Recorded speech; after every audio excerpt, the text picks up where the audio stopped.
Assalamualaikum warahmatullahi wabarakatuh.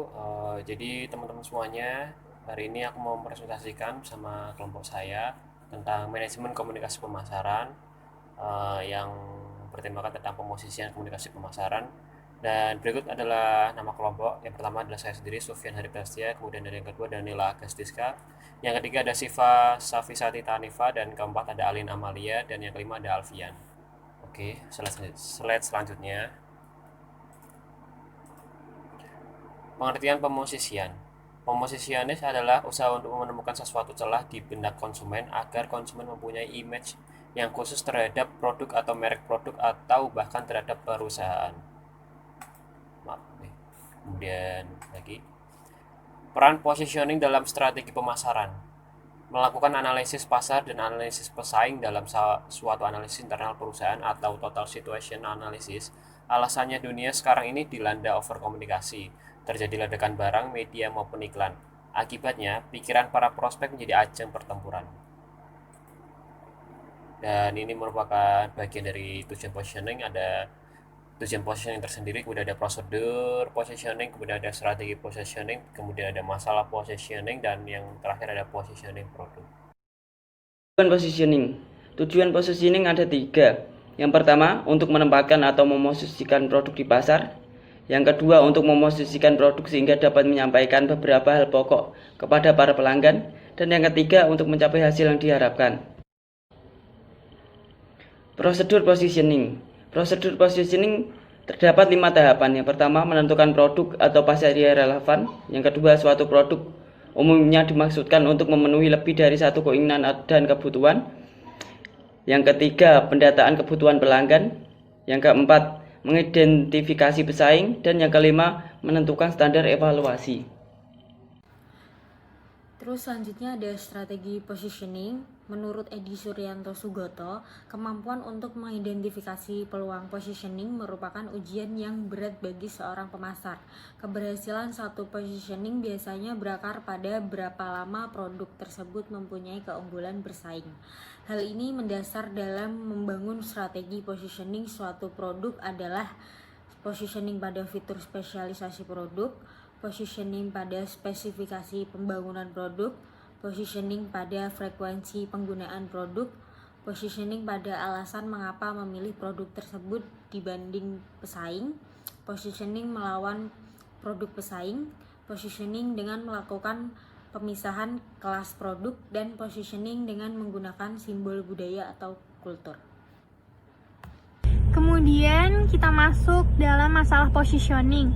Beberapa hal yang perlu diperhatikan dalam kasus pemasaran yang terkait dengan masalah positioning itu dibagi menjadi 4, yaitu yang pertama under positioning, over positioning, confused positioning, dan the full positioning.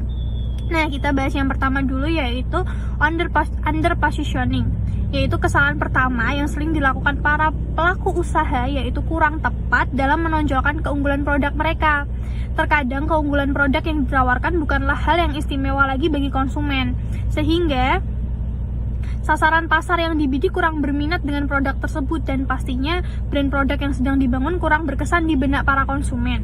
Contohnya saja seperti strategi yang dijalankan oleh restoran cepat saji CFC yang ternyata kurang berhasil menarik minat konsumen, karena dalam benak konsumen yang tertanam kuat adalah brand KFC yang gerainya telah tersebar di berbagai belahan dunia. Kemudian lanjut permasalahan kedua, yaitu over positioning, yaitu berbanding terbalik dengan kesalahan yang pertama. Yang dimaksudkan dengan over positioning adalah menanamkan brand produk terlalu tinggi di dalam benak konsumen, sehingga mereka beranggapan bahwa harga jual yang ditawarkan pastinya kurang terjangkau untuk semua kalangan. Kemudian masuk ke permasalahan ketiga, yaitu confused positioning, yaitu kesalahan yang membuat pelanggan itu bingung dengan citra brand yang terlalu banyak klaim ataupun adanya banyak perubahan brand yang terlalu sering. Contohnya saja seperti strategi pemasaran produk keripik pedas Maichi yang sekarang ini pecah menjadi 2 kubu dan sama-sama mengusung nama Maichi, namun menggunakan nama dan logo yang berbeda. Strategi seperti ini ternyata kurang efektif karena hanya akan membuat pelanggan bingung dan lambat laun kepercayaan mereka bisa menurun terhadap suatu produk tersebut. Kemudian masuk ke permasalahan yang terakhir, yaitu the full positioning. Dalam kasus ini, konsumen sulit untuk mempercayai klaim sebuah brand kaitannya dengan fitur suatu produk, harga, atau manufakturnya. Contohnya saja, seperti strategi pemasaran sebuah perusahaan yang mengklaim produknya memiliki kualitas paling bagus. Biasanya malah dilakukan para konsumen karena mereka takut cuman termakan promosi gitu. Saya akan melanjutkan presentasi dari teman saya. Untuk strategi penentuan positioning produk dapat dilakukan berdasarkan yang pertama atribut, kedua manfaat, yang ketiga harga dengan kualitas terbaik, yang keempat menurut pemakai, yang kelima menurut pesaing, dan yang terakhir menurut kategori produk.